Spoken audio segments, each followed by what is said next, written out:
नमस्कार, मैं सुष्मिता मिश्रा। आप देखना शुरू कर चुके हैं 4 PM यूपी।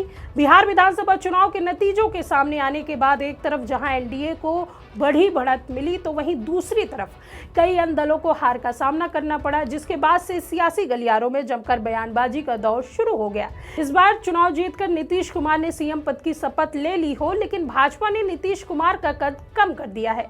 यह हम यूं नहीं कह सकते कि इसके पीछे की वजह क्योंकि नीतीश कुमार से इस बार गृह विभाग छीन चुका है। हालांकि ये कोई नई बात नहीं है, क्योंकि इसी से मिलती जुलती भविष्यवाणी जनस्वराज के सूत्रधार प्रशांत किशोर पहले ही कर चुके हैं। दरअसल उन्होंने यह दावा किया था कि भाजपा नीतीश कुमार को सीएम नहीं बनाएगी। हालांकि सीएम तो नीतीश कुमार ही बने, लेकिन उनका कद बिहार की सियासत में कम होता दिखाई दे रहा है। खैर, वही बात की जाए अगर प्रशांत किशोर की, तो ऐसा माना जा रहा है कि वो इस चुनाव में करारी हार झेलने के बाद बिहार की राजनीति से संन्यास ले लेंगे। लेकिन प्रशांत किशोर ने इन सभी अटकलों पर विराम लगा दिया है। चुनाव में मिली हार की जिम्मेदारी प्रशांत किशोर ने अपने ऊपर ले ली है। हार के बाद प्रशांत किशोर ने भितिहरवा आश्रम पहुंचे, जहां से उनकी राजनीति की यात्रा शुरू हुई थी। गुरुवार को यही उन्होंने 24 घंटे का मौन उपवास रखकर आत्ममंथन किया। उसके अगले ही दिन उन्होंने मौन व्रत तोड़ा तो जनस्वराज पार्टी के हित में बड़ा ऐलान कर दिया। उन्होंने प्रेस कॉन्फ्रेंस की और कहा, गांधी जी की प्रेरणा से फिर से आंदोलन शुरू होगा। 15 जनवरी से बिहार के सभी 1,18,000 वार्ड में जाएंगे और बिहार नवनिर्माण संकल्प अभियान के तहत लोगों से संवाद करेंगे। सरकार द्वारा किए गए वादों को पूरा कराएंगे। विद्यालय की छात्राओं ने जूस और पानी पिलाकर उनका मौन और उपवास खत्म किया। दूसरी तरफ मौन व्रत तोड़ने के साथ ही प्रशांत किशोर ने संपत्ति को लेकर बड़ा ऐलान कर दिया। उन्होंने कहा कि कुल कमाई का 90% हिस्सा जनस्वराज को समर्पित होगा। इतना ही नहीं, पिछले 20 वर्षों में जो संपत्ति अर्जित की है, उसमें से परिवार और घर को छोड़कर बाकी सब जनस्वराज को दान करेंगे। उन्होंने अपने समर्थकों से अपील भी की है कि हर जनस्वराजी साल में 1,000 रुपए संगठन को दे, ताकि राजनीति आंदोलनों को मजबूत आधार मिल सके। पीके ने कहा कि हम चुनाव भले ही हार गए हैं, लेकिन लड़ाई खत्म नहीं हुई है। साथ ही उन्होंने क्या कुछ कहा, आप इस वीडियो में देखिए। आपके सामने, बिहार की जनता के सामने कमिट कर रहा हूं, जो कुछ भी मैं कमाऊंगा अगले 5 साल में, उसका 90%, कम से कम 90% जनस्वराज के इस अभियान के लिए डोनेट कर रहे हैं। यही नहीं, पिछले 20 वर्ष में मैंने अपने द्वारा अर्जित की गई जो भी मेरी चल अचल संपत्ति है, मैंने अपने परिवार के लिए दिल्ली में एक घर को छोड़कर बाकी सारी संपत्ति को जनस्वराज के इस अभियान के लिए डोनेट कर रहा हूं। पैसे की वजह से बिहार की गरीब जनता का जो ये आशा है, ये रुकने नहीं दूंगा, चाहे इसके लिए जो कुछ भी करना पड़े। पैसे की वजह से ये अभियान रुकने वाला नहीं है। मैं फिर से दोहरा देता हूं, अगले 5 साल तक जो कुछ भी मेरी आमदनी होगी, उसका कम से कम 90% मैं जनस्वराज के इस अभियान को चलाने के लिए दान करूंगा। और दूसरा, पिछले 20 वर्ष में जो कुछ भी मैंने कमाया है, मेरी जो चल अचल संपत्ति है, उसमें एक अपने परिवार के लिए घर को छोड़कर बाकी सब कुछ जरूरत के मुताबिक जनस्वराज को डोनेट कर दिया जाएगा। इसके साथ ही मैं आपके जरिए बिहार की जनता से, जनस्वराज से जुड़े हुए लोगों को ये आह्वान करना चाहता हूं, आप भी संकल्प लीजिए।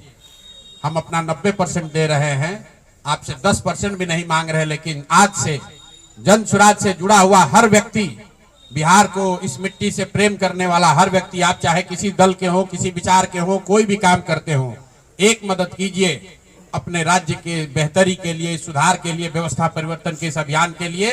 कम से कम 1,000 रुपया जरूर आप डोनेट कीजिए। 1,000 रुपया जनस्वराज को जरूर दीजिए। अगर आप बहुत गरीब हैं, आपके पास 1,000 रुपया नहीं है, तो समाज से चंदा करके दीजिए। लेकिन अगर आप जनस्वराज में जुड़े हैं, जनस्वराज के इस प्रयास की सराहना करते हैं, तो सिर्फ YouTube पर कमेंट करने से नहीं होगा, सिर्फ धक्का करके मेरे से मिलने से नहीं होगा कि भैया हम आपके साथ हैं। अब 1,000 रुपया का कंट्रीब्यूशन आपको करना है। मेरा विश्वास है कि बिहार के 13 करोड़ जनता में से अगर 1 करोड़ लोगों ने भी 1,000 रुपया का योगदान कर दिया, तो अगले 5 साल तक इस अभियान को कोई रोक नहीं पाएगा। इसलिए ये जरूरी है। इसके साथ ही उन्होंने नीतीश कुमार कैबिनेट पर हमला बोलते हुए कहा, यह बिहार की जनता के मुंह पर तमाचा है, घाव पर नमक छिड़कने जैसा है। कुछ लोगों को सिर्फ इसलिए मंत्री बनाया गया क्योंकि उनके पिता राजनीति में है, भ्रष्ट है, आपराधिक पृष्ठभूमि वाले लोगों को शामिल किया गया है। उन्होंने आरोप लगाया कि प्रधानमंत्री नरेंद्र मोदी, केंद्रीय मंत्री अमित शाह और मुख्यमंत्री नीतीश कुमार अब बिहार की चिंता नहीं करते क्योंकि चुनाव में वोट खरीद लिए गए हैं और अब उन्हें जनता की भी परवाह नहीं है। किशोर ने कहा कि उनकी राजनीति महात्मा गांधी के धैर्य और दृढ़ता की विचारधारा पर आधारित है। उन्होंने कहा कि हम सरकार बदल कर रहेंगे। भारतीय जनता पार्टी ने हमारा मनोबल तोड़ने की कोशिश की, लेकिन हम पीछे नहीं हटेंगे। गौरतलब है, बिहार में एनडीए की सरकार भले ही बन गई हो, लेकिन विपक्ष लगातार हमलावर है। न केवल आरजेडी, कांग्रेस बल्कि अन्य दलों के नेता भी सत्ताधारी गठबंधन एनडीए से सवाल करते हुए नजर आ रहे।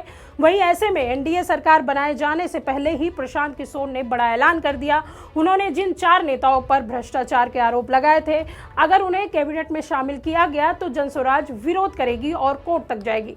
दरअसल जिन 4 नेताओं पर प्रशांत किशोर ने भ्रष्टाचार के आरोप लगाए थे, उनमें डिप्टी सीएम सम्राट चौधरी, मंत्री मंगल पांडे, मंत्री अशोक चौधरी और सांसद संजय जायसवाल है। प्रशांत किशोर ने प्रेस कॉन्फ्रेंस के जरिए कहा था कि अगली सरकार में कोई दागी और भ्रष्टाचारी मंत्री नहीं हो, जनता ने लूटने का मैंडेट नहीं दिया है। इसी बीच उन्होंने यह भी ऐलान कर दिया कि जिन 4 लोगों के खिलाफ भ्रष्टाचार के आरोप हैं, वो अगर मंत्री बनते हैं तो जनसुराज अदालत का दरवाजा खटखटाएगी।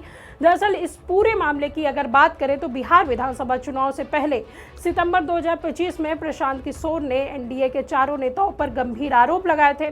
उन्होंने मंगल पांडे पर आरोप लगाया था कि उनकी पत्नी उर्मिला पांडे के बैंक अकाउंट में साल 2019 में 2020 में 2 करोड़ से ज़्यादा रुपए जमा हुए थे।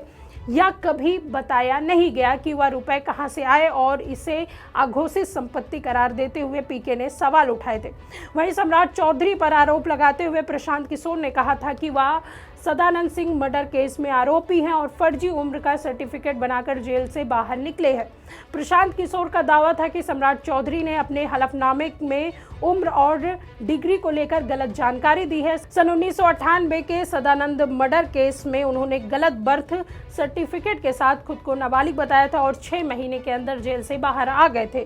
जेडीयू नेता अशोक चौधरी पर भी प्रशांत किशोर ने गंभीर आरोप लगाए थे।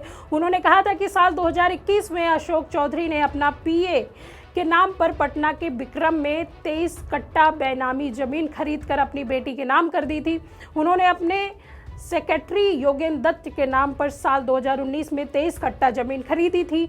2 साल बाद योगेंद्र ने जमीन को अशोक चौधरी की बेटी शांभवी चौधरी के नाम 34 लाख रुपए ट्रांसफर कर दिए थे। ऐसे में अब बिहार सरकार का गठन हो चुका है और जिन नेताओं को लेकर प्रशांत किशोर ने आरोप लगाए थे, उन्हें मंत्रिमंडल में शामिल किया गया है। तो ऐसे में एक बात तो साफ है कि प्रशांत किशोर चुनाव भले ही हारे हों, लेकिन बिहार में भ्रष्ट सरकार के खिलाफ उनकी लड़ाई लगातार जारी रहेगी। खैर, इस खबर के बारे में आपकी क्या राय है, कमेंट करके अपनी राय जरूर बताइए। देखते रहिए 4 PM यूपी। मैं सुष्मिता, नमस्कार।